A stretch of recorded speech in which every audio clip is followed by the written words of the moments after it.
Amada igreja, com a paz de Jesus, amém? Amém. Aleluias, para mim é um prazer, é uma alegria, é uma satisfação. Pode assentar, querido, estar com vocês aqui nessa noite. Com muita alegria, como o pastor Augusto já anunciou, estamos pastoreando a igreja filha, a igreja lá de Campina Grande, juntamente com a minha esposa. Os dois filhos que estavam aqui, Isaac, Davi, foi lá para a salinha, e duas filhas que ficaram, porque eu levei bem a sério aquela palavra crescer e multiplicar, e encher a terra, aí não cabe mais no carro, entendeu? Aí deixei elas participando do culto lá. Aleluia. Agora já tem que trocar o carro para 6. Não vai aumentar para 7 não, porque já fechou a fábrica. Mas é que estava levando bem a sério isso. E filhos são heranças do Senhor, não é verdade? Amados, eu não conheço a maioria de vocês aqui. Sei que todos vocês têm um grande privilégio, que Deus tem confiado e concedido a vocês, a cobertura de dois amados pastores que eu tive o privilégio de conhecer, pastor Augusto e pastor Ivete, e tenho uma grande satisfação e orgulho de estar debaixo da cobertura desse casal maravilhoso, conhecer nessa equipe também, que nós temos caminhado juntos, e vejo que cada vez mais a gente vai vendo o amor de Deus pelas nossas vidas. Eu não conheço a maioria de vocês, eu não sei o que você tem vivido, o que você tem passado, o que você tem pedido para o Senhor, talvez uma situação que para você é impossível. Quem sabe alguém que você tem orado, tem clamado e parece que não tem jeito. E quem sabe, vamos ser sinceros, talvez você já até desistiu de orar por aquela vida, dizendo, olha, aquela ali não tem jeito mais. Mas eu quero dizer para você, preste bastante atenção, porque depois dessa noite, você vai sair daqui pensando diferente. E quer saber por que eu estou dizendo isso? Porque vocês estão diante do maior milagre que pode existir na face da terra. Porque o maior milagre, queridos, não é um cego enxergar, não é um surdo ouvir, não é um paralítico andar, não é um mudo ressuscitar, ou melhor dizendo, um morto ressuscitar. Este não é o maior milagre. Até porque a ciência tem se avançado tanto, né? Que hoje eles conseguem fazer um surdo ouvir, o mundo falar, um paralítico andar, tem trocado coração, pulmão, tem feito coisas maravilhosas. Mas eu quero ver a ciência conseguir mudar o caráter de um homem e colocar o caráter de Cristo. Fazer de um homem uma nova criatura, fazer de uma pessoa que ninguém dá mais nada por ela. Fazer assentar com príncipes, como a palavra diz. Por isso eu gostaria de lermos duas passagens na palavra do Senhor. A primeira em Romanos capítulo 5, versículo 21 e 22. E depois vamos ler Timóteo, capítulo 1, versículo 15 e 16. Se você trouxe a sua Bíblia e quiser marcar e anotar, acompanhe conosco. Se não, acompanhe no telão. Romanos capítulo 5, versículo 20 e 21, a palavra diz assim: a lei foi introduzida para que a transgressão fosse ressaltada, mas onde aumentou o pecado, transbordou a graça. Algumas traduções dizem que onde abundou o pecado, superabundou a graça de Deus. Versículo 21. A fim de que, assim como o pecado reinou na morte, também a graça reine pela justiça para conceder vida eterna, mediante Jesus Cristo, nosso Senhor. E agora eu quero fazer minhas palavras do apóstolo Paulo, quando ele escrevia a carta a seu filho Timóteo. E no capítulo 1, versículo 15 e 16, ele declara assim: esta afirmação é fiel e digna de toda aceitação. Cristo Jesus veio ao mundo para salvar os pecadores, dos quais eu sou o pior. Algumas traduções dizem o principal. Mas por isso mesmo alcancei misericórdia, para que em mim, o pior dos pecadores, ou o principal dos pecadores, Cristo Jesus, demonstrasse toda a grandeza da sua paciência, usando-me como um exemplo. Algumas traduções dizem testemunho para aqueles que nele haviam de crer, para a vida eterna. Vocês estão diante de um testemunho vivo da graça, do amor, da bondade e da misericórdia do Senhor, que talvez você jamais imaginou na sua vida. Por isso eu gostaria de contar um pouco a minha história, o meu testemunho. Como o pastor disse, eu sou mineiro, somos de Belo Horizonte, tanto eu como a minha esposa. E eu quero contar o que Deus fez na minha vida, na minha história, na minha casa, na minha família. Para ver como se cumpriu Colossenses capítulo 1, versículo 13 e 14. Que ver como a palavra do Senhor diz, pois Ele nos resgatou do domínio das trevas, algumas traduções diz, do império das trevas, e nos transportou para o reino do Filho do seu amado, em quem temos a redenção, a saber, o perdão dos pecados. Eu confesso a vocês que eu experimentei isso em plena graça do Senhor, me libertando do império das trevas e me transportando para o reino do Filho do seu amor.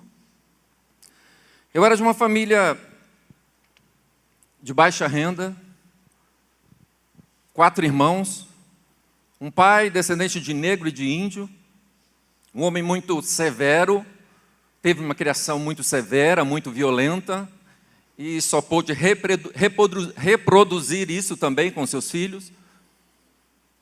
E éramos uma família aparentemente boa, muito conhecida no bairro pelo testemunho dos filhos, porque meu pai, por ser muito rígido, ele exigia muito isso. E caminhamos crescendo debaixo de muita violência, de muito espancamento. Meu pai mexia com galo de briga, ele mexeu com isso muitos anos na sua vida, e meu irmão, para se aproximar do meu pai, se envolveu com isso também. Mas eu detestava essas coisas. Era muito violento, né? Inclusive isso é proibido. Era proibido naquela época, imagine agora. Mas é algo muito violento. Mas meu irmão, para se aproximar do meu pai, ele se envolveu com isso e eu me apeguei mais à minha mãe. Apesar de tudo, vivíamos ou nos considerávamos uma família feliz em vista da sociedade daquela época. Meu pai ele era católico, não praticante, mais macumbeiro do que católico. Porque o meu avô, o pai dele, era um macumbeiro, tinha o seu centro de macumba. E eu lembro como se fosse hoje, como criança, nós crescemos naquele lugar, a gente brincava naquele quartinho que ele tinha, conhecia todos esses santos, alguns que são santos católicos, tem tudo lá dentro, o Jorge, Aparecida e outros, que são dentro do centro de macumba. Nós crescemos nesse meio. Minha mãe católica, praticante, e nunca tivemos a oportunidade, até que uma certa tragédia, grande tragédia, alcançou a nossa vida, de conhecer o Evangelho. Até os meus 23 anos de idade, eu nunca tive privilégio que talvez você teve, talvez você está aqui pela primeira vez, eu não sei, ou talvez tenha vindo visitar, e já teve várias oportunidades, vários privilégios de ouvir de um Jesus que salva, cura, transforma, liberta, pode mudar a sua vida, a sua história. Não sei porquê, aprove Deus que isso não acontecesse antes. Não tive esse privilégio que você está tendo. Então eu quero deixar desde já um alerta para você que ainda não entregou a sua vida para o Senhor. Ou talvez já entregou, mas não tem andado como deveria andar. Não tem buscado como deveria buscar. Não perca as oportunidades que Deus pode estar te dando. Porque eu costumo dizer que Deus me deu uma só, mas eu não abri mão dela. E tem gente que Deus tem dado várias, e eles estão brincando com Deus. Mas a palavra diz que de Deus não se brinca, com Deus não se zomba. Não perca a oportunidade que Deus está te dando, porque pode ser a última. Amados, até que uma grande tragédia mudaria a história da nossa família, da nossa vida. Quando com 22 anos, minha esposa, que foi apresentada aí, é a minha esposa até hoje, graças a Deus. Vamos fazer agora, dia 25 de julho, 25 anos de casado. Nós casamos em 1992. Em julho, 25 de julho de 92, a nossa primeira filha nasceu em agosto, gestação mágica, 30 dias. Não deu 30, deu 29. Infelizmente, a gente não conhecia o Senhor, estava no mundo, a consequência do pecado. E quando foi em dezembro, nós iríamos batizar a nossa filha. Apresentamos ela e meu irmão foi no batismo e disse, olha, eu estou precisando muito conversar com você. Eu falei, olha, vem aí amanhã, a gente conversa. E isso foi feito. Dia 20 de dezembro de 92. E ele me procurou e disse, olha, você sabe que eu estou mexendo com essas brigas de galo. Ele foi no Rio de Janeiro, fez várias apostas e voltou de lá devendo muito dinheiro. Muito dinheiro. Inclusive, por 2 vezes, estando eu visitando meus pais, eu havia atendido o telefonema, 2 telefonemas, onde pessoas estavam procurando ele. Eu disse, ele não está em casa, realmente não estava, e ameaçando até de morte, porque ele realmente cometeu um grande erro, vamos dizer assim. E ele levou o cheque de uma ex-namorada, um talão de cheque, já assinado por ela, e tacou o cheque lá. E aí ele me disse, olha, a ideia é essa, eu preciso da sua ajuda.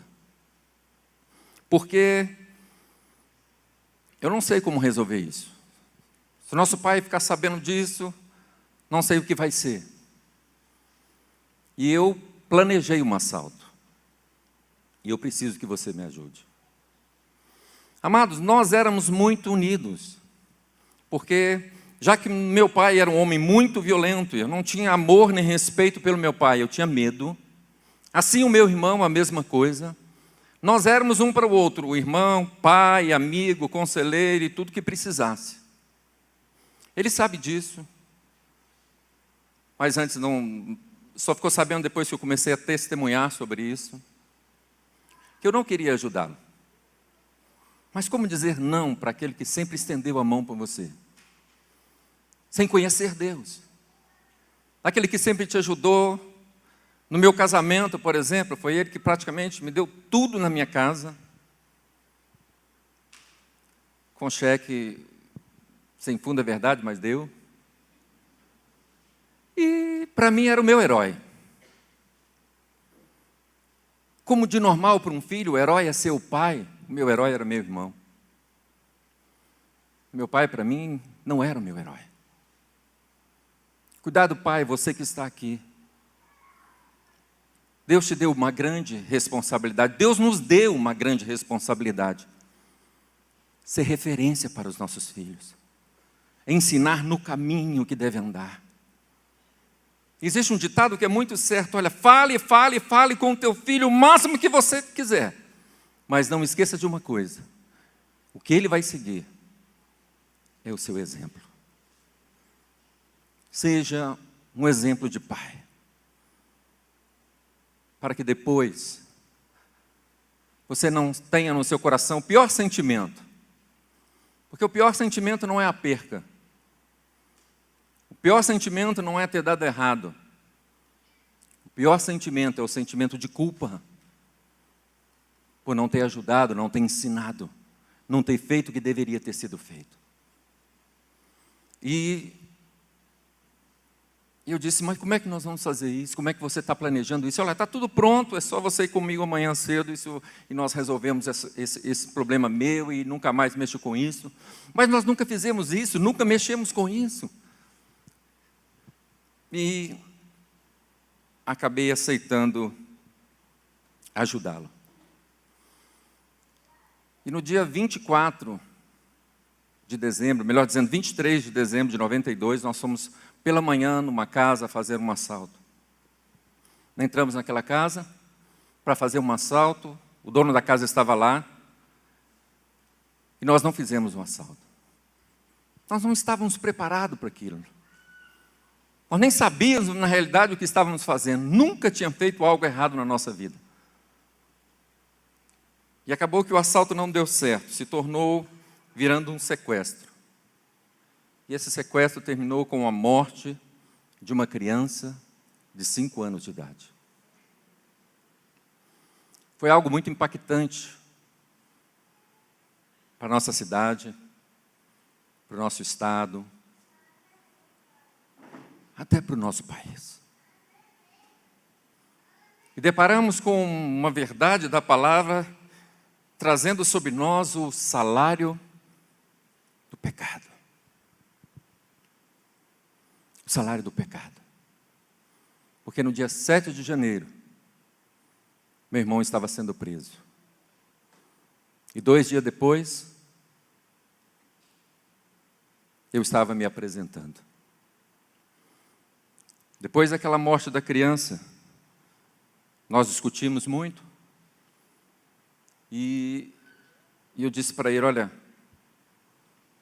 não mexa mais com isso. Vamos continuar vivendo a nossa vida.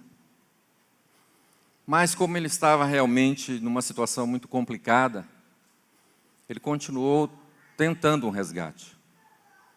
E foi assim que ele foi preso. No telefone, ele tentando um resgate, e foi preso pela Polícia Civil. Eu estava na casa dos meus pais, que estavam viajando. Quando eu recebi a notícia, já sabia o que estava acontecendo. Nesta hora, sem entender, sem conhecer o Senhor, você procura tudo que você acha que entende. Eu saí dali, fui numa cartomante. Depois da cartomante, eu era devoto de São Judas Tadeu, fui para a igreja de São Judas Tadeu, fui lá fazer os meus votos. Não conhecia o que estava escrito em Salmo 115, né? Deus de barro, Deus de pedra, que não ouve, que não fala, que não anda e muito menos responde e faz milagre. Amados, foi um momento muito difícil para toda a família. Lembro como se fosse hoje meu pai chegando pela primeira vez. O desespero de um homem. Meu pai era um homem muito forte, muito alto, moreno, bem mais alto que eu, mais forte. E pela primeira vez eu vi aquele homem chorar na minha vida. Ele nos abraçou e disse, vamos vencer isso, vamos sair juntos e vamos continuar a vida trabalhando juntos. Na realidade, ele não fazia a mínima ideia do que Deus planejava para a nossa vida. Amados, eu tenho certeza que ninguém que está aqui, a não ser que tenha sido preso por algum motivo na sua vida, imagina o que é uma prisão, um presídio, uma delegacia. Aquilo que você vê pela televisão não é nem a metade da realidade que é aquele lugar.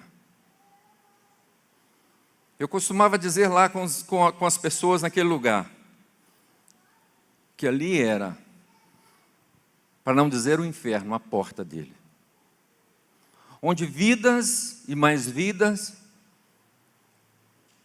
cheio de ódio, cheio de mágoa, desejo de morte, de vingança, estavam naquele lugar.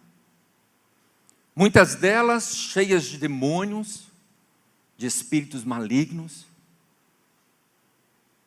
desesperados para fugir dali. Existe um ditado que a mente vazia é a oficina do diabo. Imagine centenas de homens em presídios, em delegacias, com a mente vazia. Muitas pessoas pensam que, olha, foi preso um drogado, vendendo droga. Agora ele vai ficar 1, 2, 3, 5 anos sem ver droga. Você está muito enganado. Ali naquele lugar a droga chega para ele mais fácil do que aqui fora. Porque aqui fora ele tem que ir até ela, lá ela chega na mão dele, na cela dele onde ele está. Pasmem vocês, eu vi dentro de uma penitenciária, uma mesa que daria 3 caixas de som dessa. Primeira vez que eu conheci droga na minha vida, cheio, sendo divididas, pacotadas para ser distribuído, dentro de um presídio. Essa é a realidade naquele lugar. Por isso a pesquisa mostra que mais de 82% dos presidiários retornam ao crime. Porque aquele lugar não muda a vida de ninguém, não ressocializa ninguém. Somente Jesus pode mudar a vida de um ser humano. E talvez seja por isso que na Bíblia você encontra Jesus mandando você visitar dois tipos de pessoas. Quem é? Os enfermos e os presidiários. Os encarcerados. Os enfermos e os encarcerados. Amados, na realidade só Jesus pode libertar. Romanos 8, 32 e 36 diz: e conhecereis a verdade vos libertará. Se, pois, o Filho vos libertar, verdadeiramente sereis livres. Depois da nossa prisão, 3 dias seguidos, uma escrivã, que era da delegacia ali, da civil, ela dizia todo dia, ia falar de Jesus para nós. No 3º dia ela se apresentou, disse o seu nome, de qual igreja ela era, e estava com 2 Bíblias na mão. E ela disse: olha, meu nome é fulana de tal, eu sou da Igreja Evangélica Batista, da Lagoinha, e estamos com uma Bíblia aqui, qual o pastor presidente enviou de presente para vocês. Pastor Márcio Valadão. Fui saber disso depois que eu saí e encontrei com ele, e ele pediu que eu desse meu testemunho para toda a equipe de pastores. Lá são mais de 300 pastores, na época agora quase 400 pastores. E quando eu dei o meu testemunho, ele pegou a palavra e diz: queridos, eu já acreditava em milagre, mas hoje eu sei que eu estou diante de um dos maiores milagres da minha vida. Porque quando eu pedi para enviar a vida, na época 2 jovens, eu tinha 23 anos, meu irmão 24, eu tinha certeza, e Deus me perdoe por isso, ele dizendo, que esses 2 morreriam naquele lugar. Porque era um tipo de crime que até hoje não se aceita. Morte de criança, estupro, não se aceita na massa carcerária. Mas naquele dia ela disse: vocês querem entregar a vida para Jesus? Vocês querem, como a palavra diz, confessá-lo como Senhor e Salvador das suas vidas? E nós ajoelhamos, fizemos a oração a qual ela nos levou para fazer. Ela nos entregou a Bíblia e foi embora, e nunca mais pôde voltar ali. Fomos perguntar: cadê a escrivã que não vem aqui mais e tudo? O delegado ficou sabendo que ela tinha vindo aqui 3 dias e proibiu que ela descesse aí embaixo para falar com vocês. Só que o diabo chegou tarde. Chegou tarde, queridos. Porque o que Deus queria fazer através daquela vida estava feito. E coincidentemente, 3 dias. 3 dias. Confesso para vocês que eu não aceitei Jesus naquele dia de todo o meu coração. Até porque eu não entendia isso, eu não sabia o que era isso. Eu estava diante de uma situação desesperadora. E se tem um lugar que o inimigo consegue jogar na mente de uma pessoa, suicida, suicida, suicida, o lugar é esse. Isso é porque eles não anunciam, mas o número de suicídio dentro de uma delegacia, de uma penitenciária, é assustador. Eu vi muitos, ouvi, né, que a gente não vê. É assustador. Vem assim aquele desejo constantemente no seu coração, na sua mente, assustador. E nós ficamos naquela delegacia. Muitas pessoas tinham a certeza da nossa morte. Muitos declaravam: olha, estão na delegacia, porque na delegacia ficam separados, mas quando forem julgados e condenados, terão que ir para a penitenciária. E ali, eles vão morrer, serão mortos.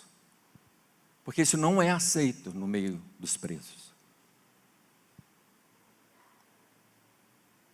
Como eu disse, eu não tinha aceitado Jesus de todo o coração. Não sabia disso.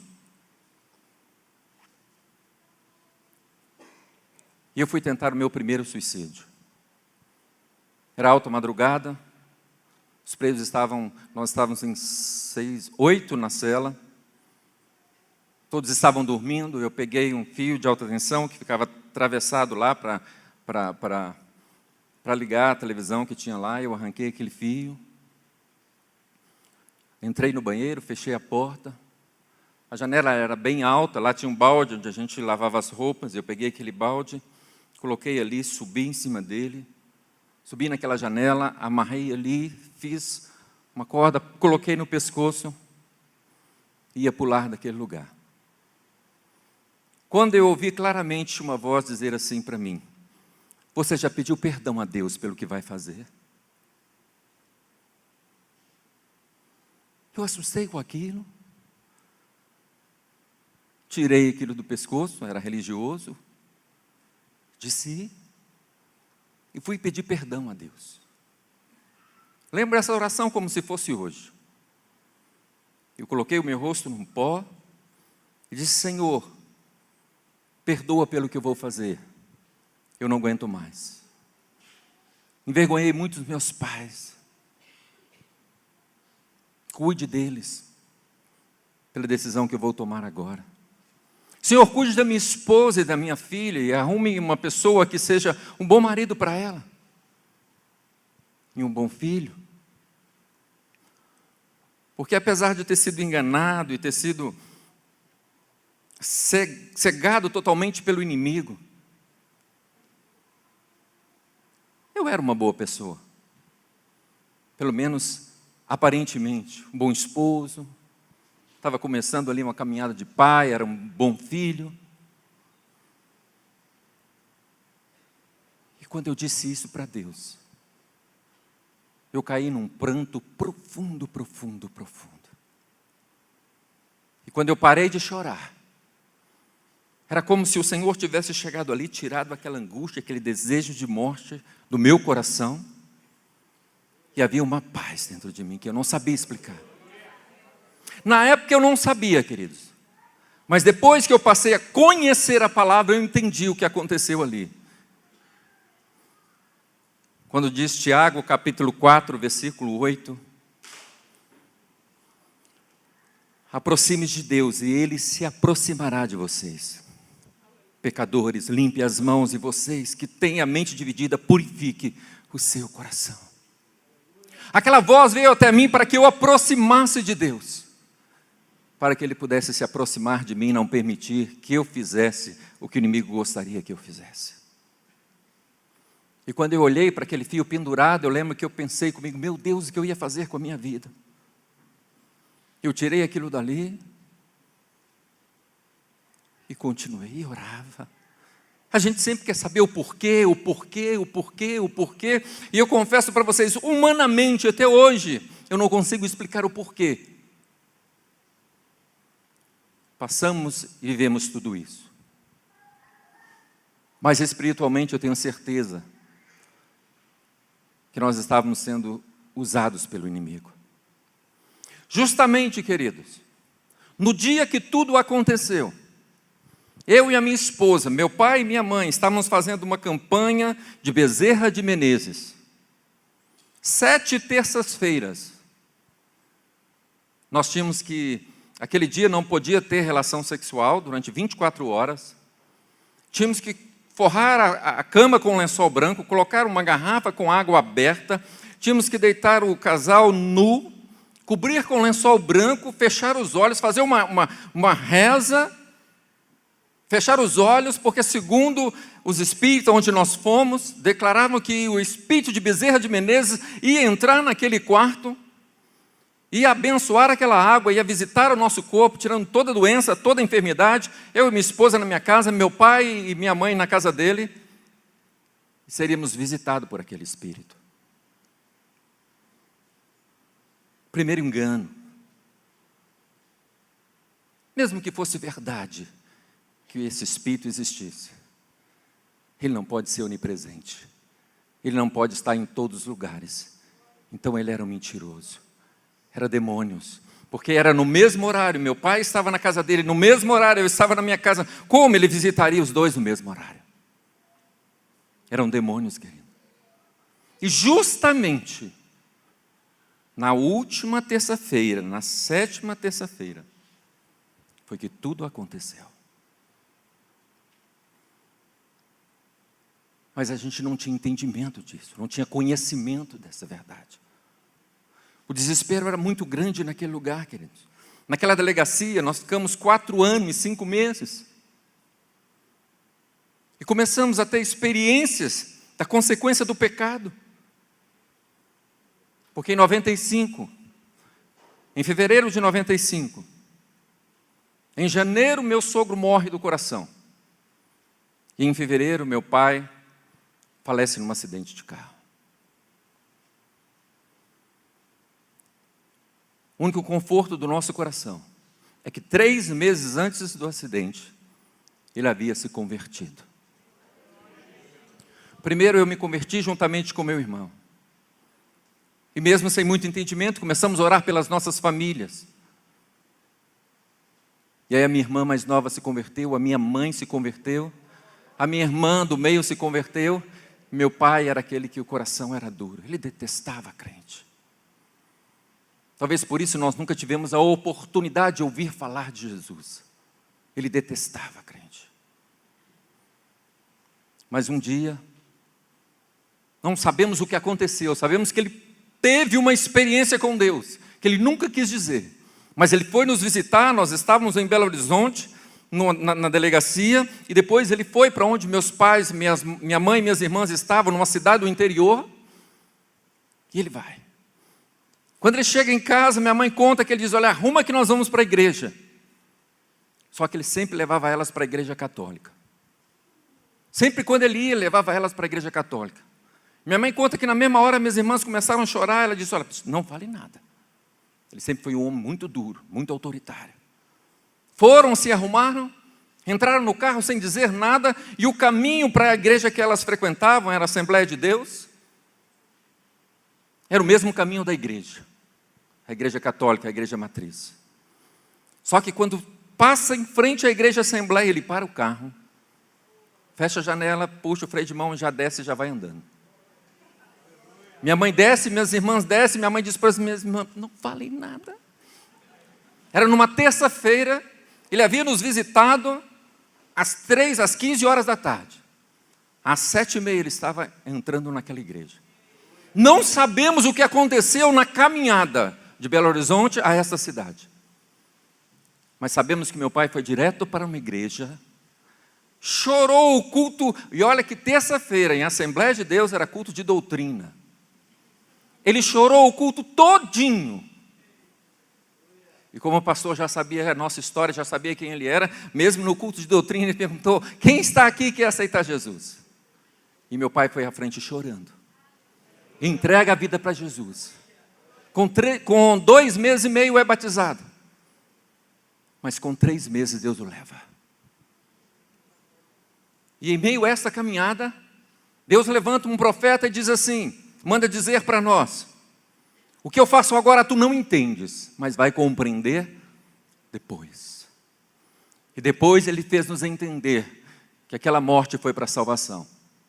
Porque o meu pai não suportaria os longos anos que ainda viriam pela frente. Porque ele acreditava que Deus ia nos tirar imediatamente. E aí vem o grande erro, queridos, que muitas pessoas não entendem. Por que para Deus não tem diferença de pecado? Por que para Deus não tem pecadinho e pecadão? Para Deus tudo é pecado. Porque para Deus só existe um pecado. Só existe um. Sabe qual é? A desobediência.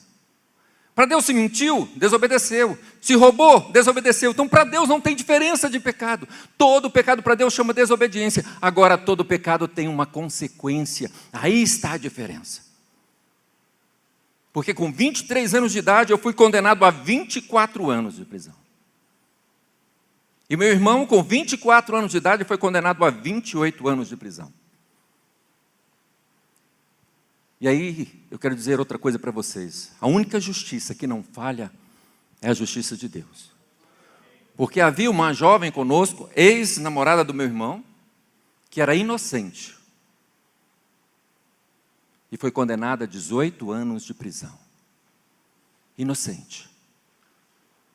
Ela só foi envolvida porque, por ser uma ex-namorada, meu irmão conseguiu convencê-la a emprestá-la o cheque. Chegaram até ela por causa do cheque. E acharam que ela tinha participação em tudo o que aconteceu. E pela pressão da mídia, pela pressão da sociedade, uma jovem inocente foi condenada a 18 anos de prisão. A promotoria recorreu. Achou alto a minha pena. Já que a minha participação foi menor, a responsabilidade da morte da criança foi do meu irmão. Pediu que aumentasse a pena dele para 31 anos e que soltasse aquela jovem. Quando foi julgado, aconteceu como a promotoria pediu. A minha pena caiu para 21 anos. A do meu irmão subiu para 32. E essa jovem foi colocada em liberdade. Aparentemente, a justiça estava sendo feita. Mas logo depois, recorreram pela liberdade dessa jovem e ela teve que voltar.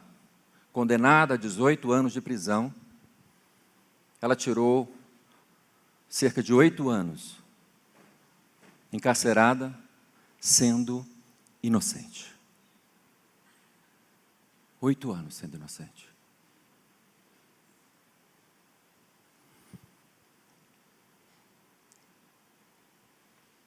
Depois desse tempo, queridos, ali naquela delegacia, 4 anos e 5 meses, nós fomos transferidos para uma penitenciária. Penitenciária máxima de Contagem. E ali ficamos 30 dias em observação. Foram dias muito difíceis. Foi o dia que nós mais sofremos. Nada contra carcereiro, existem homens trabalhadores, dignos do seu trabalho. Mas havia muitos outros que queriam fazer justiça com a sua própria mão. E entravam naquele lugar, cada um em cela individual.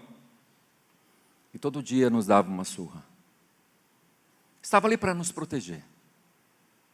Mas Deus tem os seus meios de trabalhar e mais na frente vocês vão entender por quê. No dia em que nós mais apanhamos, eu me converti de verdade. Porque tive uma experiência sobrenatural com o Senhor.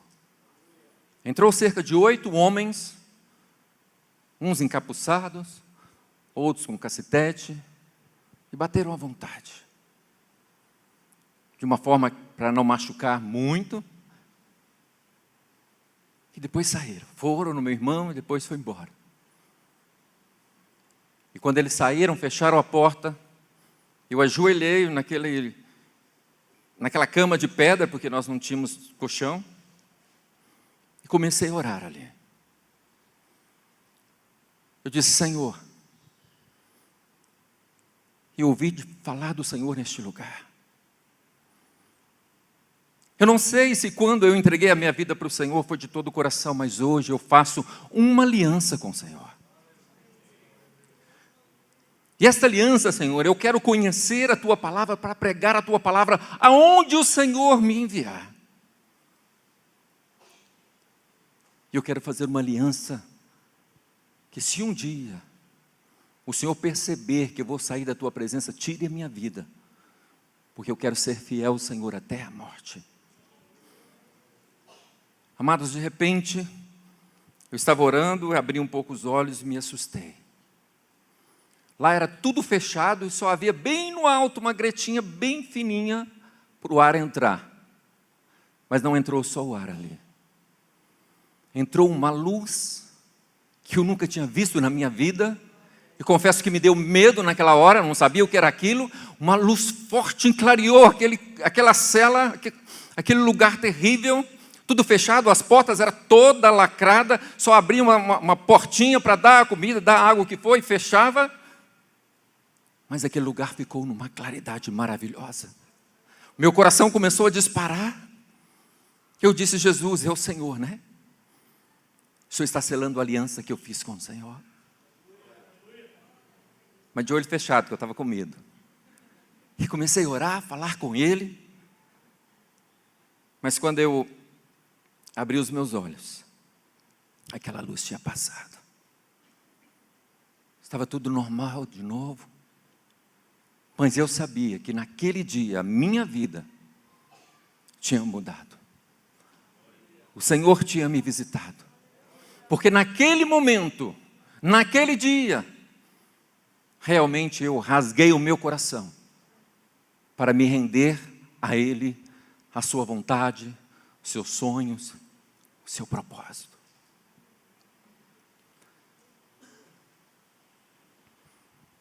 Como diz a palavra em João capítulo 1, versículo 4 e 5. Nele estava a vida. E esta era a luz dos homens. A luz brilha nas trevas, e as trevas não a derrotam. Naquele momento a luz entrou nas trevas, visitou as trevas. Porque, queridos, se tem um lugar de trevas, fora o inferno, aquele lugar é terrível, queridos. É terrível. É certo que, como no meu caso, muitos estão ali pelos seus erros. Muitos estão ali pelos seus erros. Muitas pessoas estão naquele lugar. São conhecedores do Evangelho. São pessoas desviadas. E que o inimigo tem o prazer de destruir, de envergonhar, de levar para aquele lugar. Mas o desejo não é levar para aquele lugar, é matar, é ceifar. E quando nós vencemos os nossos 30 dias naquele lugar, o capitão de segurança manda nos chamar. E para minha surpresa, inclusive era conhecido nosso. E ele manda dizer assim: olha, agora vocês terão que ir para o pavilhão. Aqui nós temos 12 pavilhões. Vocês vão para um pavilhão, que tem em média 80 presos. Porém, eu quero aconselhar a vocês a ficar mais 30 dias dentro da cela, e depois vai ficando, porque quando vocês saírem, os presos vão matar vocês. Porque você sabe o que vocês fizeram não é aceito no meio da carceragem.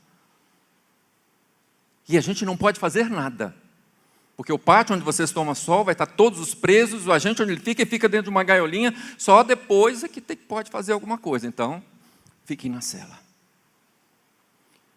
Eu disse: major, capitão, depois ele chegou a ser major, lá mesmo. Nós entregamos a vida para o Senhor. Eu tive uma experiência naquele lugar, naquela sala, naquela cárcere onde eu estava.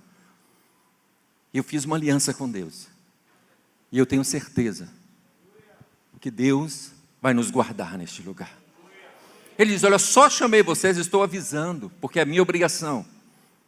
Eu sou o diretor de segurança, para não falar que eu não avisei.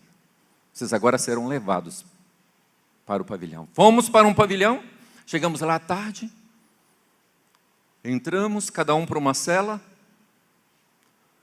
e de repente, às 18 horas em ponto, uma voz bem forte grita: glória a Deus, aleluia. Cumprimenta todos os presos com a paz do Senhor Jesus. E a gente chegou na porta e fui ver que um preso estava fazendo o culto da grade. Outros participando. E ali eu participei. E ali: Senhor, me dá uma resposta. Me dá uma resposta. Se a gente sai, se a gente não sai, se a gente tem que ficar mais 30 dias, a gente desce lá para baixo, vai conhecer esses irmãos. Amanhã, teríamos que sair pela manhã. E na palavra, quando ele pregou Isaías 41, 10. Que está escrito assim: não temas, porque eu sou contigo, não te assombres, porque eu sou teu Deus, eu te fortaleço, eu te ajudo com a minha destra fiel. E aí ali nós tínhamos a resposta do Senhor. A certeza no Espírito que Deus disse: eu estou com vocês neste lugar. E agora vocês vão entender porque Deus permitiu que os carcereiros fizessem o que fizeram. Eles nos maltratavam, iam para os pavilhões e comentavam com os presos. Olha, sabe, os fulanos estão aí, hein? Vocês vão deixar ficar no pavilhão de vocês? Todo dia nós estamos dando uma surra neles. E se tem algo que o preso não aceita, independente do que o outro fez, é que um agente penitenciário toque nele. Eles não aceitam isso. Depois nós podemos entender que Deus permitiu que isso acontecesse, para que os presos não se levantassem contra nós. E aí, quando nós saímos, decidimos sair naquele dia mesmo, na parte da tarde, melhor dizendo, a gente descia, alguns vinham, davam uma cacetada na perna ou nas costas, e os presos viam aquilo. Durante todo o tempo, que depois eu vou falar para vocês quanto tempo eu fiquei naquele lugar, nunca um preso chegou para mim para me questionar alguma coisa. Porque eles não aceitavam o que os carcereiros faziam conosco. E ali nós conhecemos aquele irmão, era um irmão, a voz dele parecia uma voz de trovão, mas era um tampinha desse tamaninho assim, fortinho, gordinho, mas tinha uma voz linda, tremenda. Que ali nós nos conhecemos, conversamos, reuníamos todo dia, ele fazia culto no pátio, ele fazia o culto na cela, e todo dia ele fazia isso. Todo dia ele fazia isso. Só que 3 meses depois, ele sentou conosco e diz: olha, a minha prisão está para mudar do fechado para o semiaberto e eu vou para outra penitenciária. E eu queria fazer um pedido para vocês, nós estávamos em 12 pessoas. Não deixe o culto aqui parar, não deixe a obra de Deus parar neste lugar. Estou aqui há 6 anos, e há 6 anos eu faço o trabalho do Senhor, mas eu estou indo embora. Algum de vocês deve orar a Deus para que assuma essa responsabilidade. Na hora eu não disse para ninguém, eu pensei: Deus, eis-me aqui, usa-me. Muita gente diz: Senhor, eis-me aqui, envia o pastor Lincoln. Não, eis-me aqui, usa-me. Amado, para mim esta é a oração que Deus mais ama, mais quer ouvir. Só que uma coisa que nós não sabemos, que muitas coisas que nós vivemos na nossa vida é consequência do eis-me aqui. Porque quando você diz eis-me aqui, Deus tem que te preparar, te capacitar para aquilo que Deus vai querer usar você lá na frente. E aí Deus olha, de repente uma pessoa vai tentar um suicídio daqui a tantos anos, por causa de uma depressão. E Deus olha assim, alguém diz: eis-me aqui, fulano, eu vou permitir ele passar por essa situação, vou estar com ele, vou guardá-lo, permitir ele passar por depressão, vou curá-lo, para que quando eu precisar eu vou usá-lo para aquela vida e falar o que eu fiz, para que de vez que ela seja ceifada pelo diabo, ela veja o que eu posso fazer numa vida. Muitas respostas do eis-me aqui, queridos, são coisas que nós estamos passando na nossa vida e não entendemos, que é o poder de Deus para salvar uma alma, uma vida, porque a palavra do Senhor diz que a alma, uma vida para o Senhor, vale mais do que o mundo inteiro. O mundo inteiro. E durante todo esse tempo nós fomos acompanhados pela Igreja Batista. O pastor Márcio pedia, que obreiros fossem nos visitar, nós tínhamos visita todo domingo. E quando foi no dia 7 de novembro de 97, aquele irmão recebe a sua transferência para uma outra penitenciária. Na parte da tarde ele despede e vai embora. E aí ficou, e o culto? E o momento de oração? Eu disse: Deus, usa-me. Mas e a coragem, queridos? Não tinha ainda muito conhecimento, não tinha muita experiência, nunca tinha feito aquilo. E querendo ou não, a gente sabia de pessoas ali que não gostavam. Mas quando deu 18 horas, eu peguei a Bíblia, e ainda bem que a portiola lá era larga, cabia a Bíblia, senão ela tinha caído da minha mão, eu tremia tanto. E quando deu 18 horas, eu dei glória a Deus. Cumprimento os irmãos do pavilhão com a paz do Senhor Jesus. O culto era 1h30. Confesso que fiz com meia hora, mas fiz. Terminei, pus o joelho no chão, comecei a orar. Deus, eu preciso de uma testificação do Senhor. Olha, o culto era 1h30, eu fiz com meia hora. Senhor, isso não é para mim. Se o Senhor não falar comigo, eu não vou continuar isso. Eu não tenho capacidade para isso. Eu ainda não estou preparado para isso. Amados, pasmem. O sol foi no outro dia pela manhã. E um ímpio chega perto de mim, eu estava caminhando, ele chegou para mim, meu irmão, posso te fazer um pedido? Eu falei, pode. Não deixa o culto parar aqui não. Nós estamos aqui em um lugar de muito sofrimento. E olha, todo dia eu abaixo o som da minha televisão para ouvir esse momento. Eu sei que o irmão foi embora. E eu vejo que você, pelo menos aparentemente, é o mais fiel a Deus, busca com mais sinceridade. Não deixa o culto parar aqui não, irmão. Eu te peço. Um ímpio, querido. Aí nessa hora você cria força, aleluia. Aí nesse dia o culto foi 1h30. E aí no domingo, quando os irmãos chegaram, eu falei, olha, eu preciso que vocês enviem cursos para mim. Eu preciso aprender mais da palavra. Eu preciso fazer cursos para que eu possa conhecer mais o Senhor. Para que eu possa ensinar essas pessoas o que Deus tem feito na minha vida.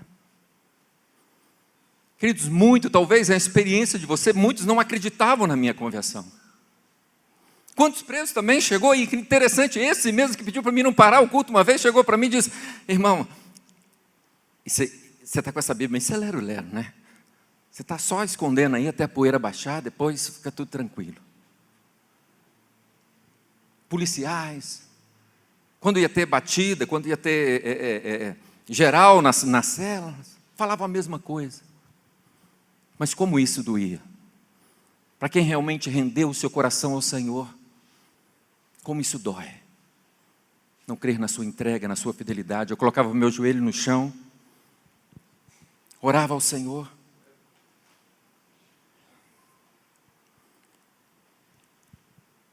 E acreditava que Deus ia fazer.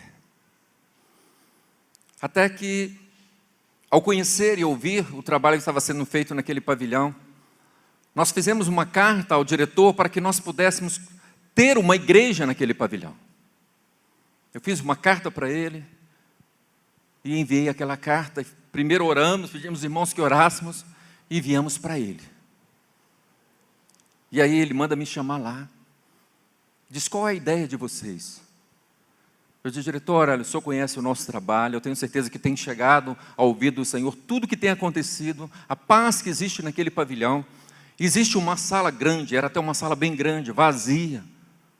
E nós queríamos fazer uma igreja ali. Mas como é que vocês vão fazer? Não, aqui nós trabalhamos, e lá o preso trabalha a cada 3 dias para ganhar tinha costura de bola, tinha faxina, tinha pessoal que trabalha na horta. Então a gente vai abrir uma igreja, da forma que a palavra ensina, vamos recolher dízimo e vamos construir uma igreja. Ele falou, se vocês tiverem condição, então eu abençoo. Eu libero vocês, eu autorizo. Vocês podem todo dia chegar mais cedo. Quando for 5h30, eu peço para liberar vocês até 6h30, tá bom? Tá ótimo, para começar. Então nós passamos a reunir de 5h30 a 6h30 naquela sala. Ele diz outra coisa, a responsabilidade é sua dos presos que vão sair. Aí ficou meio... Mas Deus é Deus, né? Amém, Senhor. A obra do Senhor. E ali nós começamos, querido. Começamos pregando a palavra, começamos fazendo a obra do Senhor, recolhendo dízimos, compramos nossas primeiras 30 cadeiras. Mandamos fazer um púlpito, fizemos 8 quadros com versículos bíblicos, compramos vasinhos de flores, e ali dentro nasceu a primeira igreja, dentro de uma penitenciária máxima, em Belo Horizonte. Melhor dizendo, não era Belo Horizonte, era Contagem. O primeiro batismo que aconteceu nessa penitenciária foi o nosso batismo, o meu, do meu irmão com outro irmão. Inclusive a Ana Paula que cantou no nosso batismo. Na época ela nem sonhava em ter diante do trono. Deus começou a abrir portas naquele lugar. E o trabalho ficou tão lindo que nós conseguimos autorização para que nos finais de semana as familiares pudessem participar. Aí alguns agentes já passavam lá, davam um bilhetinho, olha por mim. Oramos sim. E as coisas começaram a acontecer naquele lugar. Até que um dia, os 3 diretores foram até o pavilhão. E gostaria de conversar comigo e com mais alguns irmãos que eram responsáveis por aquele trabalho. Ele diz, olha, eu vejo que esse trabalho é de Deus. Não sou cristão, mas tudo que é para trazer tranquilidade aqui na penitenciária eu quero. O que vocês podem fazer para melhorar isso aqui dentro da penitenciária? Eu disse, eu quero uma autorização do Senhor para que nós possamos ir visitando os pavilhões, fazendo cultos durante a semana, para que a gente possa abrir uma igreja em cada pavilhão. E ele nos deu autorização. Começamos com um culto uma vez por semana, de segunda a sexta em cada pavilhão. Eram 12 pavilhões, nós fazíamos culto em todos os pavilhões e conseguimos, pela graça e misericórdia de Deus, fazer 11 igrejas no meio dos 12 pavilhões. Aleluia, glória a Deus.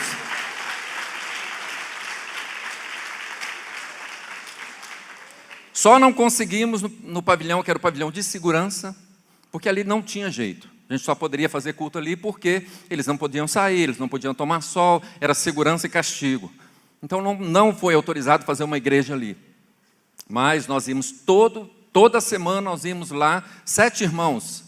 No 7 era o número da perfeição, né? Nós tínhamos 7 irmãos. E ali a gente ia fazer o culto naquele lugar. Muitas vidas se converteram naquele lugar. Muitas pessoas entregaram a vida para Jesus e foram embora e eu fiquei lá. Aleluia, fazendo a obra do Senhor. Amados, tivemos experiências tremendas naquele lugar. Cura de pessoas. Eu vi um paralítico andar naquele lugar. Um tuberculoso foi curado naquele lugar. Aidéticos foi curado naquele lugar e nos deu até problemas, porque ali é um lugar que tem muito aidéticos. A senhora que era coordenadora do hospital, responsável do hospital, manda me chamar. E diz, eu preciso de uma ajuda sua. Eu falei, o que está acontecendo? Eu preciso que você fale para as pessoas que estão tomando coquetel, que continuem tomando, porque eles estão falando que Jesus curou eles e não querem continuar tomando o remédio. E eu falei, olha, a senhora está certa. Pode deixar que a gente passe em todos os pavilhões, nós vamos estar orientando sobre isso. Porque a pessoa ela tem que continuar tomando o seu remédio até que Deus, através de um exame, comprove que ela foi curada. Porque os médicos são constituídos para o Senhor. Nós não vamos passar a quebrar princípios. O médico é autoridade sobre a nossa vida. Mas tivemos testemunhos de pessoas curadas. Tem um irmão que eu não sei para onde ele anda. Sei que ele é missionário. Foi curado da AIDS. Conhecemos ele lá, pele e osso. E quando ele saiu, ele parecia o nosso irmão Esteban. Estava forte. Uma benção. O testemunho dele era forte, fantástico. Esse jovem paralítico o milagre aconteceu com ele na igreja, a primeira igreja que nós fizemos. Era um culto de final de semana, estavam os visitantes lá. Tinha um senhor que era católico, que ele gostava de participar no final de semana, porque às vezes ele não tinha visita, ele estava lá também. Deus usou como uma palavra tremenda naquele lugar. E de repente, pedi que aquele irmão viesse à frente e falei com ele, você quer que Deus te cura? Depois, aquele irmão católico disse, olha, quando o senhor falou isso, eu falei, começou com lero, estava tão bom o culto. Ele disse, eu creio. Eu falei, nós vamos orar e Deus vai fazer um milagre. Era uma unção diferente que estava naquele lugar, queridos. E quando nós começamos a orar, os 5 irmãos que estavam lá na frente, orando por ele, falaram no mistério que nunca mais, principalmente nunca mais falei no mistério que Deus usou naquele dia.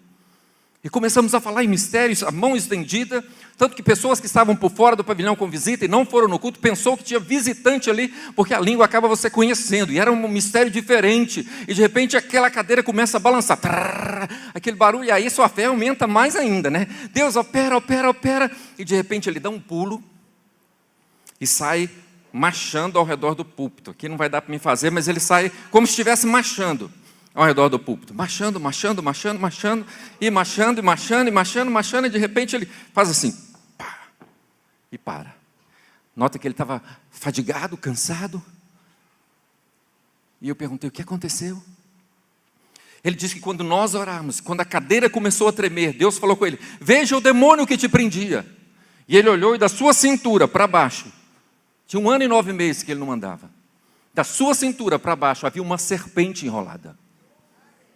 E quando nós começamos a orar, ele viu aquela serpente se desenrolando e se enrolando no chão. E Deus falou com ele: começa da cauda e vai pisando até chegar na cabeça dela, porque hoje eu te dou a vitória.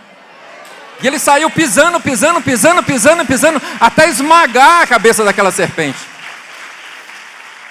Gente, na hora você fica tão emocionado que você faz besteira. Ele parou pertinho da cadeira e eu vi que ele estava cansado. Eu cheguei para ele: senta aqui para você descansar. A hora que eu fui sentar, ele: que é isso, irmão? Eu não quero sentar nisso aqui nunca mais. Eu prefiro morrer em pé. Eu disse: não, a intenção não foi essa. Mas foi assim, porque eu vi que ele cansado. Nada, ele estava mais de 2 anos sem andar. E ainda fez aquele esforço todo, ele estava cansado, afadigado. A intenção não foi essa, mas porque ele parou pertinho dela, assim. E eu falei: senta aqui para você descansar. E ele, na mesma hora, me repreendeu. Ou repreensão boa foi essa, glória a Deus, aleluia. E o testemunho dele naquela penitenciária foi tremenda. Eu consegui autorização do diretor que deixasse eu levar nas visitas no hospital, porque lá nessa penitenciária há um hospital, para que ele pudesse dar testemunho. Nós fomos para essa dona, diretora, que era responsável, que pediu para mim falar com as pessoas que tinham parado de tomar o coquetel para a questão dos aidéticos. Fui apresentar a ele: está lembrado desse homem? E ela olhou assim: você está andando? Eu acredito em milagres. Ela falou: olha, por mais que a ciência pudesse dizer que ele poderia andar, ele tinha que começar com fisioterapia, ele tinha que usar muleta para depois estar andando do jeito que está. Eu falei: pois é, nós tivemos um culto esse final de semana e Deus o curou. O testemunho dele correu naquele lugar. Hoje ele é presbítero da Igreja Pentecostal Filadélfia, em Betim, Minas Gerais. E testemunhando a sua história, o que Deus fez na sua vida. Deus faz milagre, queridos. Deus muda a vida, não importa o lugar. O que Deus precisa é um coração que se abra para Ele e busque o milagre dEle para a sua vida. Tivemos experiências lindas, experiências boas, mas experiências ruins. Muita experiência, queridos, com demônios. Imaginem naquele lugar. Eu até pensei aqui, pastor, o show naquele lugar, que ele fizer aquela oração. Sério? Pega, mas pega mesmo, queridos. Nós participamos de 5 rebeliões naquele lugar. Você não imagina o que é uma rebelião naquele lugar. Você não precisa ser isso aqui espiritual, queridos, para você andar no meio daquele povo e ver demônios nos olhos, nos gestos. Eu não sei como eles conseguiram. Fiquei lá muito tempo e não consegui entender. Quando começava uma rebelião, onde saía tanto chucho, tanto ferro, não sei onde eles escondiam aquilo, é só coisa do demônio, não é possível. Porque tinha geral, tinha tudo, revista de polícia, não se achava nada. Mas quando tinha uma rebelião, aparece faca, apareceu arma, apareceu um chucho, uns espetos deste tamanho. Onde esse povo esconde isso? Mas aparecia, queridos. Mas toda rebelião, nós juntávamos o nosso grupo e íamos lá onde os carcereiros que estavam detidos, quem era prego na rebelião. E quando a gente chegava, eles falavam: os irmãos chegou, deixa eles entrar. Nunca fomos barrados para falar de Jesus naquele lugar. E uma coisa que você pode não acreditar: se existe alguém que respeita um cristão verdadeiro, são presidiários. Quem já fez trabalho em favelas, em lugares de drogados, pode testificar sobre isso. Na Lagoinha eu fiz, a gente fazia lá café da manhã com Jesus. Subia na favela que tem em frente à Lagoinha, Pedreira Padre Lopes, para levar o café de manhã cedo para aqueles drogados ali. Eles podiam estar fazendo o que for. Falavam: vem os irmãos, vem os irmãos. Tiravam o chapéu, escondiam o cigarro, abaixava a cabeça. Não, nós estamos aqui para falar de Jesus. Você quer tomar um café? Quero. Eles respeitam. Respeitam. Porque a maioria ali conhece o Evangelho, queridos. A maioria ali conhece o Evangelho. problema é que o tempo, eu tenho que aprender a fazer a oração de Josué. Senhor, para! Só que ele fez a oração errada, mas Deus entendeu. Para o sol, para a lua, Deus, espera, eu entendi, para a terra para você. Queridos, nada contra quem teve o segundo casamento. Mas eu passei por uma experiência. E eu aprendi em Deus a lutar pelo casamento até o fim. Houve um período que o inimigo tentou destruir completamente o meu casamento. Minha esposa trabalhava de segunda a sábado com uma criança para cuidar, e no domingo eu tinha que levantar 3 horas da manhã para 4h30 estar na porta do presídio para entrar 9 horas da manhã. Não é fácil. Até que no dia 26 de dezembro, ou melhor dizendo, 24 de dezembro de 99, ela chega e diz, olha, não dá mais, eu não dou conta mais. Eu vou cuidar da nossa filha e trabalhar, e você vive a sua vida aí.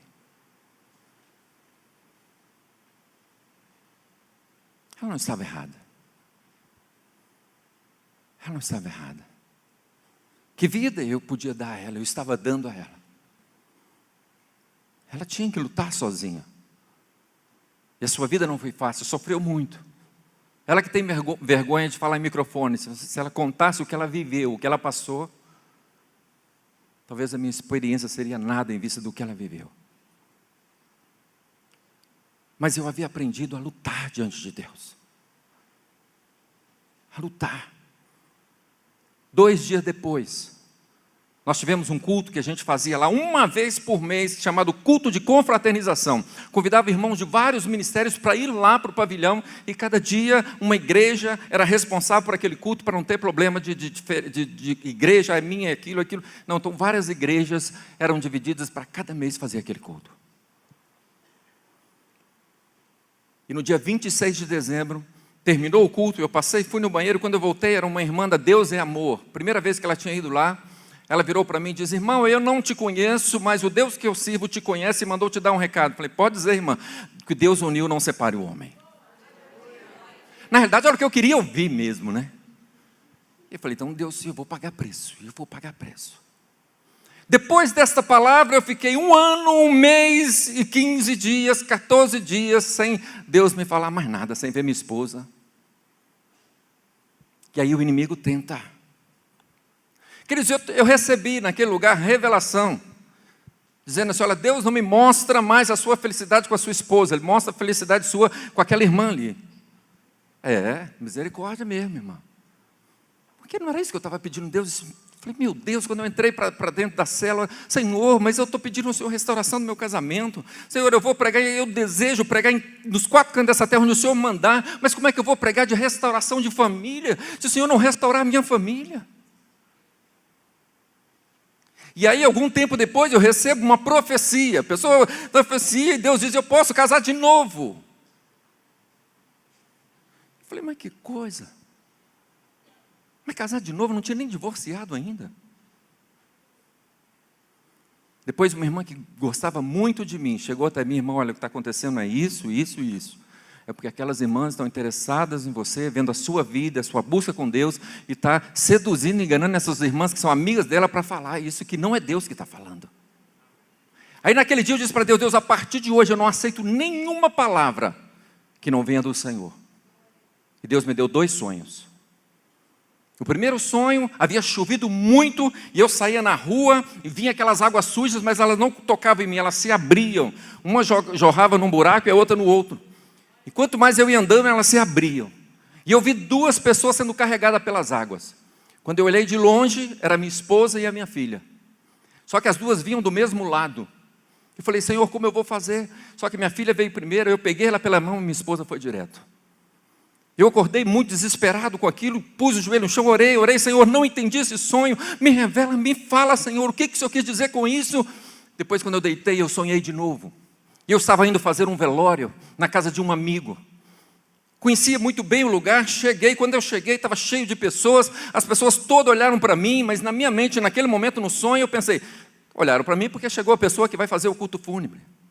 E fui andando, quando eu cheguei perto do caixão, que eu olhei para dentro do caixão, a minha esposa estava lá. E eu falei, a minha esposa? Quando eu cheguei perto dela, assim, olhando, ela levanta a mão, abre os olhos, aí eu seguro na mão dela, e ela diz assim, por favor, me ajude. Ali eu entendi que Deus estava dizendo, você tem que pagar o preço. Ela ainda não conhecia o Senhor, ela ainda não tinha entregado o coração para o Senhor, que Deus queria restaurar, mas eu tinha que pagar o preço.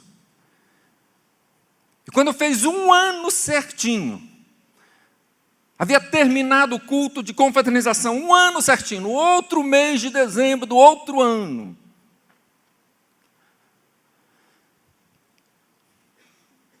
eu cheguei para uma missionária, amiga minha, ela estava indo embora, eu estava levando ela até o portão, disse, missionária, me responde uma pergunta. Aquele tal de jogar verde para colher maduro, né? Você acredita que Deus pode tirar a companheira de alguém? A gente é humano, né, irmão? Às vezes a gente fica assim, naquela dúvida ainda, mesmo Deus falando. Já havia 1 ano que eu não havia. Ela diz, acredito. Se a pessoa não se converteu ao Senhor e fosse pedra de tropeço para o chamado, para o ministério, até para a salvação da pessoa, eu acredito. De repente ela parou e vira e chega o dedo na minha cara. Mas não é o que Deus diz a seu respeito. Deus já te disse e manda te dizer novamente. Ele tem uma grande obra na sua vida. E a obra que Ele tem será feita contigo e com a sua esposa. Aguarde por esses dias, Ele te mostrará o Deus que você serve. 14 dias certinho depois dessa profecia. Dia de visita. Aí minha filha chega correndo. E eu olhei, uai, minha filha. Pensei, minha mãe trouxe. Ah, pai, mamãe está aí. Ela havia voltado.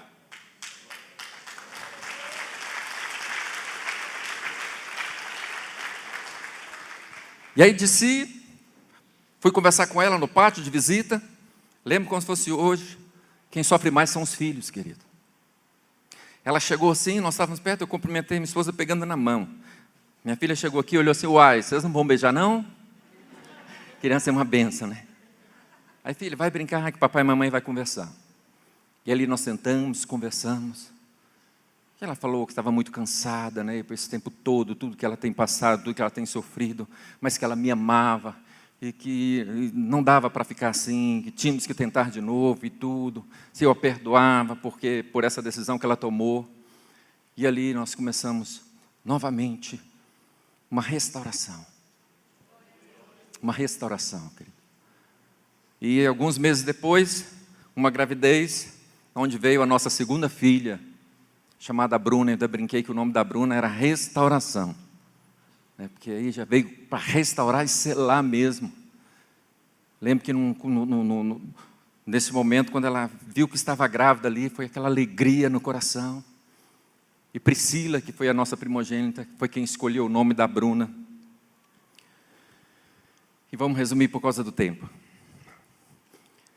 Em 2000 nós enfrentamos uma grande luta, que foi a minha mãe teve câncer no seio, teve que tirar o seio, teve quimioterapia, e depois de 2 anos, ela teve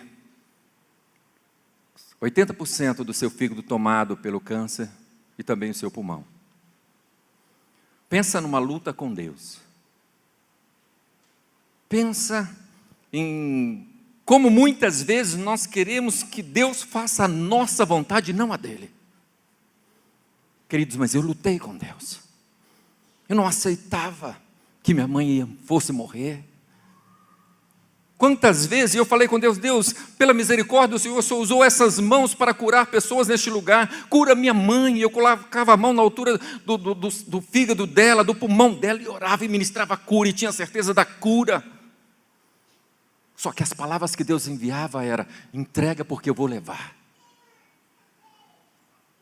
Mas eu confesso para vocês, eu não entregava. Eu não aceitava. Não, Deus, eu prego cura, eu prego milagre. Senhor, ela tem que ser curada, ela tem que ser curada, ela tem que ser curada.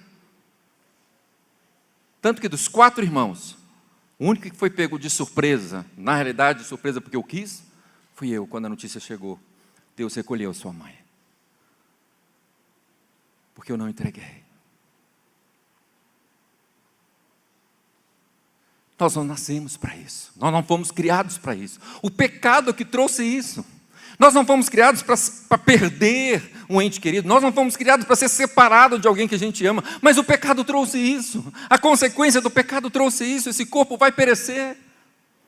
E há a vontade, há o propósito de Deus para cada um. Há um tempo determinado para Deus nessa terra, para cada um de nós. Onde Deus disse para mim, abra a tua palavra, em Deuteronômio 29, abra a Bíblia, melhor dizendo.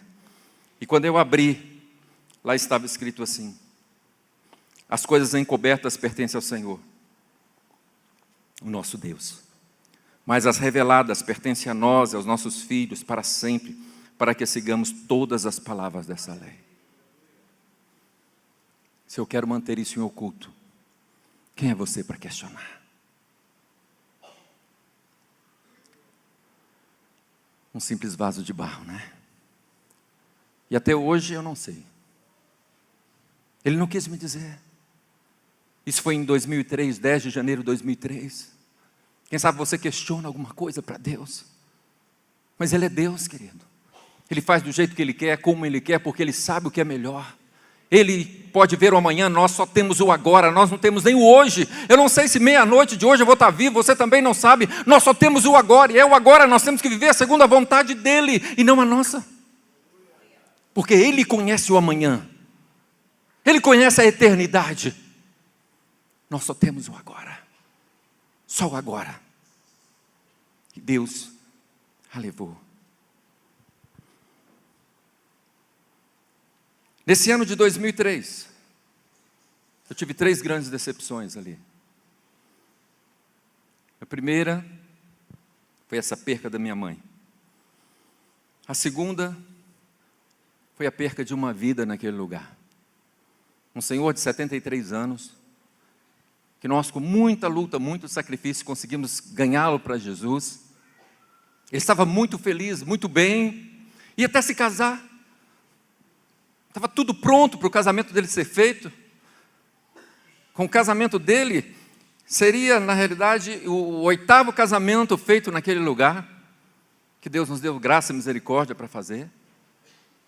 Mas ele é transferido para uma penitenciária. E quando ele chega lá, ele apanhou muito lá. E ele voltou para aquela penitenciária para ser tratado no hospital. E ele teve um derrame, o seu lado esquerdo ficou totalmente paralisado. Ele tinha muita dificuldade de falar. E ele começou a sofrer muito naquele lugar. A gente ia toda semana. Só que em uma dessas semanas houve uma rebelião. E eu fiquei 2 semanas sem poder ir lá. E na semana que nós íamos sair, no dia que eu ia sair, aí chega a notícia: olha, vocês não vão poder sair hoje. Que a gente saía de um pavilhão para ir trabalhar na fábrica de bola, pertinho do hospital. Na hora do almoço eu ia para o hospital. Mas por que não pode? Houve um suicídio no hospital. Mas quem suicidou lá? E aí, infelizmente, eu tive a notícia que foi ele. Ele havia se suicidado. O inimigo não brinca, queridos. Não brinca. Ele veio para matar, roubar e destruir, e é algo que ele sabe fazer com maestria. E depois, a última rebelião que teve lá em 2003, também uma pessoa que a gente havia trabalhado, mas ali foi realmente falta de ouvir a voz de Deus. Ele era responsável pelo culto daquele pavilhão, ele era o responsável daquele lugar. Eu havia colocado ele como responsável daquele lugar. Mas ele quis ser representante de pavilhão. Lidar com todos os presos. E o representante de pavilhão não podia ser cristão. Porque tinha que fazer coisa errada. Tinha que levar droga para aqui ou para ali. Tinha que fazer algumas coisas. Várias vezes ela falou: filho, sai desse negócio, não mexe com isso. Isso não é para você, isso não é para cristão. Você tem a obra do Senhor aí. Seja feliz com o que Deus tem feito na sua vida. Mas ele continuou. E na rebelião que teve, ele foi morto pelos presos. Coisas que acontecem na vida. por escolhas erradas, por decisões erradas. Mas o Deus que nós servimos é poderoso para fazer infinitamente mais. E em 2003 nós entramos com o meu pedido de liberdade condicional. Eu já estava preso há 10 anos e 11 meses, quando estava para ser julgado meu pedido de condicional. Mas estava tendo muita repercussão.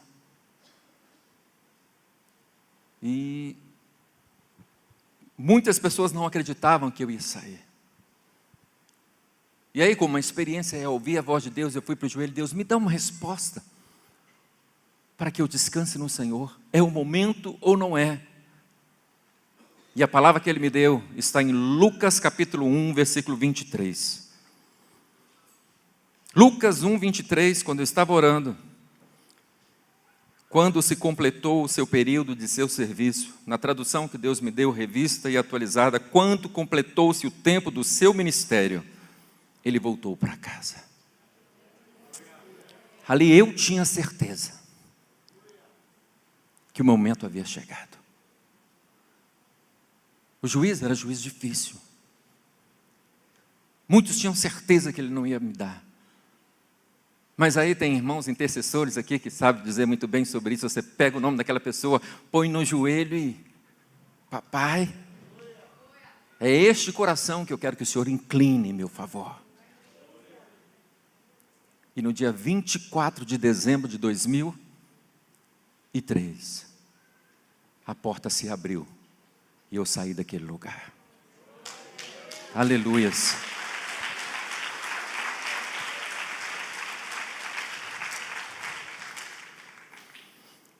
E daí, queridos, eu fui para o interior. Ali nós começamos a pastorear no interior. Depois o pastor Márcio, em 2008, nos chama de volta para sermos consagrados ao pastoreio. E aí eu fui para a Estância, em 2009, fazer Moriá. Fui lá só fazer o Moriá. 4 dias. De 4 eu fiquei 30. De 30 eu fiquei 7 anos. E dentro desses 7 anos, foi onde eu conheci esses pastores maravilhosos, pastor Augusto, pastor Ivete, pastor Uchoa, pastor Estevão, que tiveram lá, né? E nós nos conhecemos lá na Estância. E Deus foi gerando uma amizade, um propósito de oração. Depois Deus nos dá um grande presente, que é o Davi. Davi tem 7 anos, foi um filho que Deus nos deu, vindo de um projeto de crianças que a pastora Zanete tem. Nós pegamos ele com 15 dias.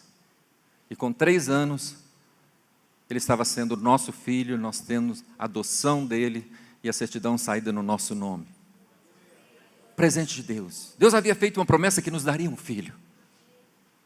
E esse filho daria sequência ao meu ministério. Aí nós pensamos que era Davi. Não, Deus falou: não, Davi é o presente, tem mais um. Aí veio Isaac. Por isso que não deu para me trazer os meus filhos tudo, porque ficou 4, né? E não cabe tudo no carro. E esse ali é uma promessa tão linda de Deus. Que sabe quando a minha esposa soube que estava grávida dele? Ela estava com 7 meses e meio. Ô, gestação rápida, nasceu o bebê. Ué, que bênção. Esse é promessa mesmo do Senhor. Foi uma gestação assim, tchum. Ficou sabendo em abril, em 1º de junho nasceu. Que glória. Aleluia. É bom que não teve aqui esse problema, que a mulher tem dor de cabeça, dor não sei o que é aquilo, faz aquilo. Não teve esse problema, foi muito rápido, tchum, acabou. E para encerrar, querido, eu gostaria de ler 2 passagens para ministrar ao coração de vocês, para ministrar para uma vida que você tem orado e talvez você ache, não tem jeito. Tem jeito sim, queridos. Se teve jeito para mim, onde muitas pessoas, a maioria, nem a minha família, acreditava que eu ia sair vivo de lá. Quanto mais pregando a palavra de Deus, quanto mais estando hoje fazendo a obra de Deus. Esse é o Deus que você serve. Por isso que em Jó capítulo 14, versículos 7 ao 9, a palavra diz assim: ainda há esperança para a árvore, pois mesmo cortada, brotará e dará ramos como planta nova. Ainda que na terra envelheça a raiz e ao chão morra o seu tronco, ao cheiro das águas brotará e dará ramos como planta nova. Eu, meu irmão, já estávamos cortados, humanamente falando, mortos, sentença de morte.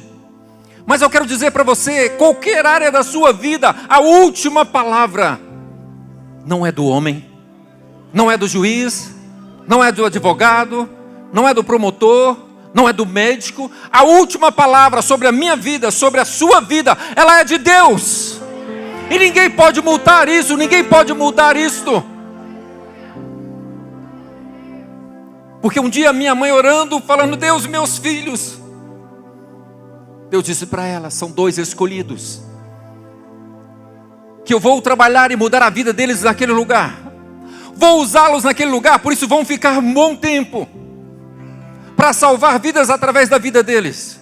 E depois vou tirá-los de lá para mostrar o Deus que eu sou. Ele fez uma promessa, a última palavra é dele, ninguém pode mudar. Então, queridos, eu não sei o que você está pensando, o que você tem buscado, o que você tem vivido, ou para quem você tem orado. Deus já te disse não? Deus já te deu uma resposta contrária? Então por que parar de orar? Por que não confiar? Por que não esperar nele até que ele te diga? Porque a última palavra é dele. A última palavra é dele. O meu exame criminológico lá dentro da penitenciária foi negado. Por isso eles tinham certeza que eu não iria sair de lá. O diretor de segurança que me conhecia chegou para mim e disse: Wellington, se você não está pronto para sair daqui, ninguém pode sair mais. E eu disse para ele: olha, não se preocupe, Deus me deu uma palavra, e é nessa palavra que eu estou acreditando, que eu abalizei a minha fé. Ele disse que terminando o meu ministério, eu volto para casa. Eu tenho certeza que o meu ministério terminou. E quando o juiz deu a sentença, ele deu favorável. A última palavra tem que ser de Deus, querido. Para o seu casamento, a última palavra tem que ser de Deus. Quantas vezes a pessoa chega no gabinete comigo: pastor, não dá mais, fala. Eu ouço, pode falar, fala. Quando fala, termina de falar, eu pergunto: me responde uma coisa antes da gente conversar. O que Deus disse a respeito dessa situação? Então não tem jeito, vá buscar uma resposta de Deus. Porque eu posso dizer para você: separa. Outro pode dizer para você: não separa. Você vai fazer o quê? Eu não sei. Então vai buscar a resposta de Deus. A última palavra para tudo na sua vida tem que ser de Deus. E ainda em Jó, agora no capítulo 22, versículo 21 ao 30, e assim nós encerramos. Sujeite-se a Deus, fique em paz com Ele, e a prosperidade virá a você. Aceite a instrução que vem da sua boca e ponha no coração as suas palavras. Se você voltar para o Todo-Poderoso, voltará ao seu lugar, porque há um lugar para cada um de nós, preparado por Ele. Se afastar da sua tenda da injustiça, lançar ao pó as pepitas e o ouro puro de Ofir, as rochas dos vales. O Todo-Poderoso será o seu ouro, será para você prata seleta. É certo que você achará prazer no Todo-Poderoso e erguerá o rosto para Deus. Aí Ele orará, e Ele te ouvirá, e você cumprirá os seus votos. O que você decidirá se fará, a luz brilhará em seus caminhos. Quando os homens forem humilhados e você disser: levanta-os, Ele salvará o abatido. Livrará até o que não é inocente, que será liberto graças à pureza que há em você nas suas mãos. Aleluias. Esse é o Deus que nos chamou. Esse é o Deus que muda a vida, que faz um milagre que ninguém pode fazer. Transforma, tira o homem do pó, do lixo, Ele escolheu as coisas loucas deste mundo para confundir as sábias, as que são para confundir as que não são. Ele me escolheu, Ele escolheu você, para que através da nossa vida o nome dEle seja glorificado. Nós sirvamos de testemunho do Deus que nós servimos, que é poderoso para fazer infinitamente mais.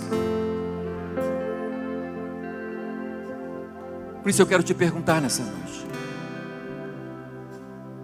você já teve o seu encontro, real encontro com este Deus?